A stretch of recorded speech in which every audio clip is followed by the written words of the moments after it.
या लहान मुलाने तर मला पकडून मारायला चालू केलं होतं. तर सकाळी उठलो आणि चाललो होतो ऑफिसला. तिथून डायरेक्ट गेलो स्टेशनला पोहोचलो आणि डायरेक्ट बसलो बसमधून आलो डायरेक्ट ऑफिसमध्ये आणि कामाला सुरुवात केली.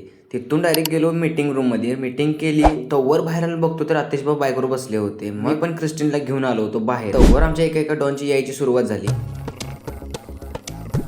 आत आलो तर ही हसायला लागलेली. म्हटलं हिला हसायला काय झालं, बघतोय तर हिनं माझा एक स्नॅपमध्ये व्हिडिओ केला होता. तोवर इकडे आतिश भाऊनी आणलं होतं खायला. मग ते खाल्लं आणि पुन्हा निघालो बाहेर. प्रथमेश बाहेर आणि क्रिस्टिनला घेतलं आणि म्हटलं थोडं फिरूया. तोवर वाजले 6 आणि निघालो आम्ही वाशीला, कारण आतिश भाऊनं थोडं साहित्य घ्यायचं होतं. वाशीत पोचलो आणि आला तिथं आपला भाऊ R15 घ्यायला आपल्याला. तिथून पोचलो डायरेक्ट या बिल्डिंगच्या खाली. या पोरं कबड्डी खेळत होते. मला बोलली दादा तू एक एंट्री मारलीच पाहिजे. मी एंट्री मारली आणि या भाईंनी मला सगळ्यांनी असं जे पकडलं मला पाडलंच बघत. आता म्हटलं गप घरी जाऊया. बघतो तर आज स्वामींचा प्रकट दिवस होता. तर माझ्या बिल्डिंग खाली स्वामींची पूजा होती. तर त्यांचं दर्शन घेतलं आणि चाललो रूमवर. तुम्ही तेवढं लाईक आणि फॉलो करून जावा.